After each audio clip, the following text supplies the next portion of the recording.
in tandem with my office culminated in the execution of several search warrants and arrests across the state, including in the communities of Grand Rapids, Heartland, Luther, Canton, Orion Township, Waterford, Belleville, Milford, Cadillac, Shelbyville, Plainwell, Zeeland, Munith, Ovid, Kalamazoo, Charlotte, Clarkston, Sterling Heights, and Shelby Township.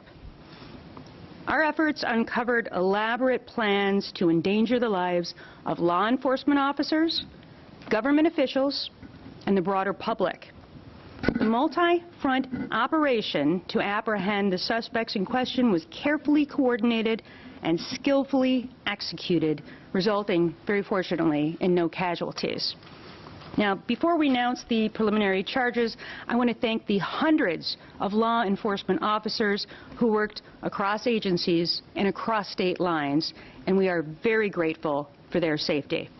And with that, I'll ask U.S. Attorney for the Western District of Michigan, Mr. Andrew Burge, to tell you a little bit more about the effort.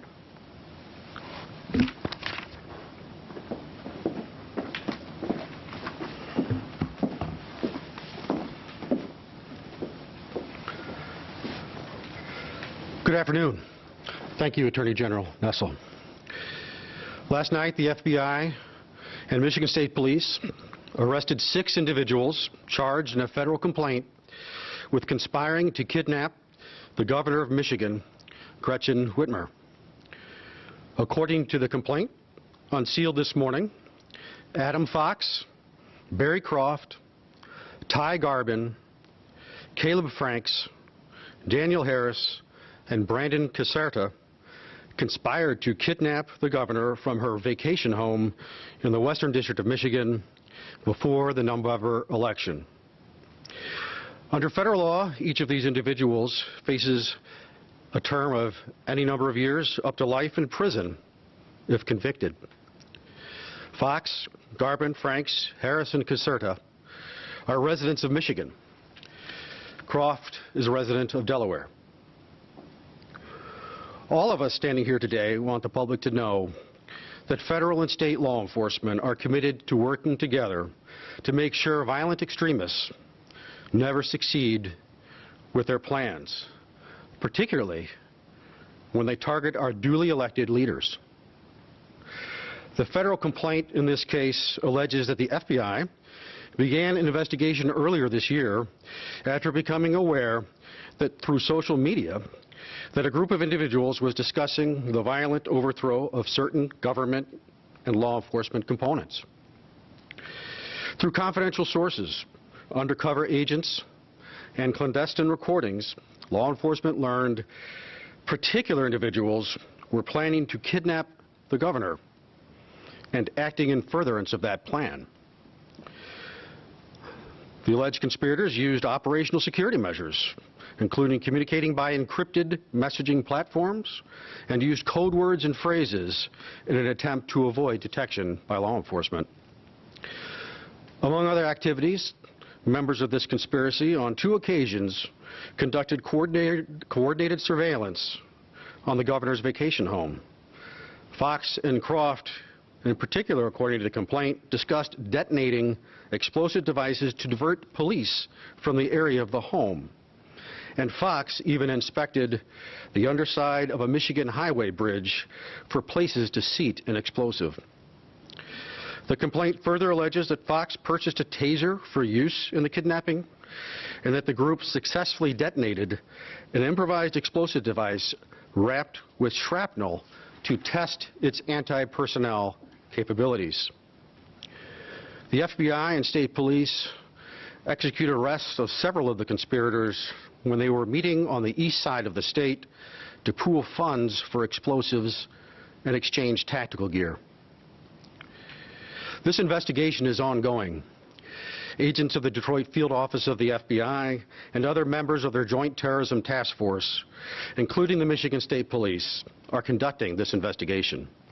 Agents in the Baltimore field office of the FBI, which covers Delaware, have also assisted. My office, the U.S. Attorney's Office for the Western District of Michigan, is prosecuting this federal case. U.S. Attorney's offices in the Eastern District of Michigan and Delaware are and have been assisting. And the state of Michigan has brought related charges against other individuals. Of course, those charged with a crime still have rights that we respect. The allegations in the complaint are accusations, and the defendant is presumed innocent until and unless proven guilty in a court of law. These defendants have begun to make their initial appearances in federal court, and the court will be scheduling their arraignments as well as bond and preliminary hearings. Now, it is my privilege to introduce to you the U.S. Attorney for the Eastern District of Michigan, Matthew Schneider, for some additional remarks. Thank you.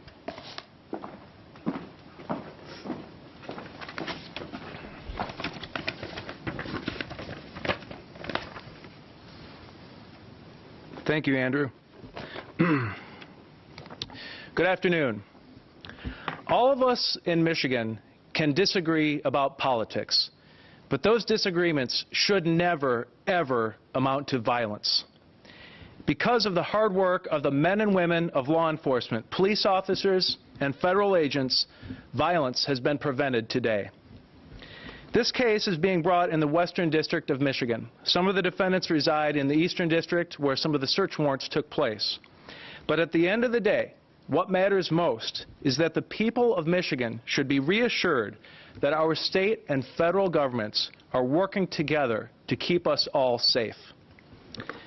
I wanted to thank Attorney General Nessel and her office for her outstanding work and her committed partnership. I also thank Colonel Gasper, the FBI, and of course U.S. Attorney Burge. Every day, police officers and federal agents put their lives on the line, and they do that for us. In this case, the agents made swift and safe arrests, and those were done by those officers and agents. We are most thankful to them. Thank you.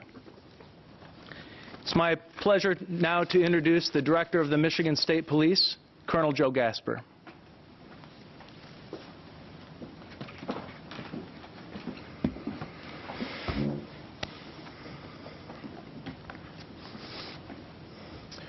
Thank you, Attorney General Nessel, U.S. Attorneys Burge and Schneider, and thank you to the FBI also. I appreciate the opportunity to speak to everyone today, and I'd first like to start out by saying thank you to the men and women of the Michigan State Police, the FBI, and any additional agencies that assisted in this investigation. They not only worked tirelessly over the course of the last 24 to 48 hours, but also since the beginning of this investigation. So thank you, job well done. To the partners here today, I want to express our gratitude for the support and the cooperation, the partnership that all of us here are demonstrating. This case is one of the largest cases in recent history that the MSP has been involved in. And I think that the nature of this case is rather unprecedented, but it does send a very vivid reminder that while we may be in a time period of discourse, possibly even divisiveness and fighting across the nation, law enforcement stands united. And for those who think that law enforcement is distracted, let me assure you that we are very much engaged with taking our responsibility to protect the public very seriously. We took an oath to protect and defend and to serve, and together we will take swift action against anyone who is planning or seeking to commit violence or harm to anyone in the state of Michigan. Thank you again for the cooperation, and I will now turn it back to Attorney General Nessel.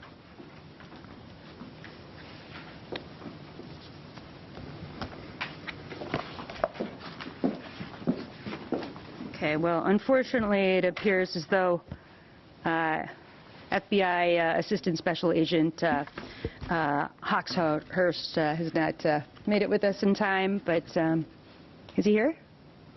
He's on his way? Okay. Well, if he gets here when I'm done speaking, I will try to speak slowly so that we can make time for his appearance. But anyway, thanks again to the Colonel and to, of course, U.S. Attorneys Burge and Schneider, and, you know, the FBI, state police, everyone's effort here, so important. But I'd like to announce that my office has filed additional charges, in addition to the charges already announced by the U.S. Attorney's Office in the Western District. On account of the state, we have additional charges, so I'd like to announce the following preliminary charges pursuant to the Michigan Anti-Terrorism Act against 7 individuals, all of whom are now in custody, linked to the militia group Wolverine Watchmen and associates of Wolverine Watchmen. The individuals in custody are suspected to have attempted to identify the home addresses of law enforcement officers in order to target them, made threats of violence intended to instigate a civil war, and engaged in planning and training for an operation to attack the Capitol building of Michigan and to kidnap government officials, including the governor of Michigan. Now, it's important to note that these charges are subject to change after a complete review of the evidence obtained last night and may differ from those charged at the federal level. So we've issued the following charges against the following individuals. Paul Beller, age 21, of Milford, who is charged with 3 felony counts, providing material support for terrorist acts, a 20-year felony and/or $20,000 fine, gang membership, a 20-year felony which may be served as a consecutive sentence, carrying or possessing a firearm during the commission of a felony, otherwise known as felony firearm, a 2-year mandatory prison sentence to be served consecutive to the other charges. Sean Fix, age 38, of Belleville, charged with 2 felony counts, providing material support for terrorist acts, a 20-year felony, carrying or possessing a firearm during the commission of a felony, felony firearm. Eric Molitor, age 36, of Cadillac, charged with 2 felony counts, providing material support for terrorist acts, and carrying or possessing a firearm during the commission of a felony firearm.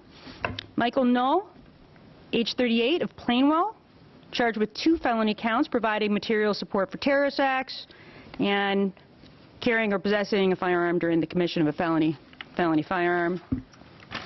William Knoll, of Shelbyville, charged with 2 felony counts, providing material support for terrorist acts, and carrying or possessing a firearm during the commission of a felony firearm. And finally, Pete Musico, age 42, and Joseph Morrison, age 42, who lived together in Munith. And these men are both charged with 4 felony counts, 1 count of threat of terrorism, a 20-year felony, and/or $20,000 fine, 1 count of gang membership, again a 20-year felony that may be served as a consecutive sentence, 1 count each of providing material support for terrorist acts, and 1 count each for carrying or possessing a firearm during the commission of a felony firearm. And before I continue with my remarks, I see that FBI Assistant Special Agent in Charge Josh Hawkshurst is here, and I'd like to bring him up for a few remarks.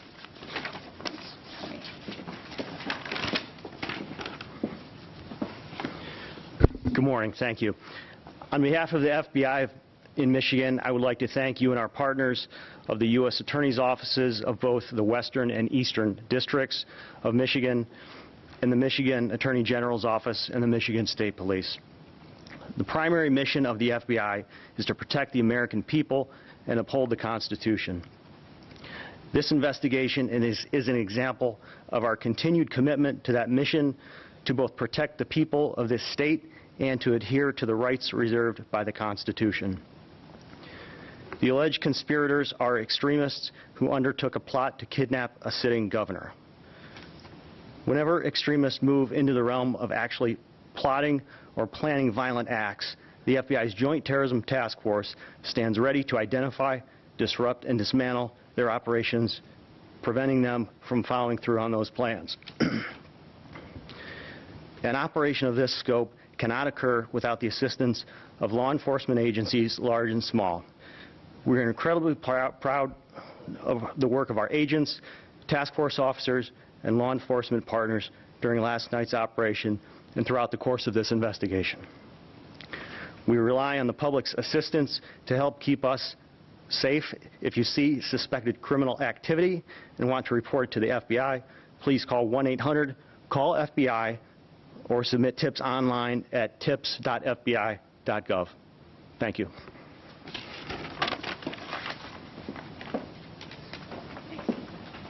Thank you, Special Agent. Well, with that, I just want to do a few things. First of all, I think it's important to give a shout out at least to my staff, since I have the ability to do that, since we're in our home offices here. And I just want to, with deep gratitude, thank Solicitor General Fadwa Hammoud, Chief Deputy Christina Grassi, Chief of our Criminal Division, Danielle Hackeman-Clark, John Pallas, our First Assistant in our Criminal Division, the Head of our Hate Crimes Division, Sunitha Dadamani, and Tom Fabus, who is the Chief of our Investigative Unit. So I wanted to say thanks to all of you. And in addition, of course, it's always important, again, to reiterate that a criminal charge is merely an allegation, and the defendants are presumed innocent unless and until proven guilty. But with that, I want to thank everyone up here in law enforcement and everyone who participated in this matter and who will continue, of course, to participate in this matter for their incredible efforts, their very brave efforts over the course of the past many months, and to say to them that your efforts have left the people of this state safer and the instruments of our government stronger. And I know that I speak on behalf of Michiganders all across this state when I say that we are grateful and we are indebted to you for your actions. So, thank you very much. All right, there doesn't look like any questions will be made right there, but that is the big update from Michigan, from the FBI and others in the state. 6 men arrested accused of trying to kidnap the Michigan governor there. That is some news that you just don't hear every day, and we're grateful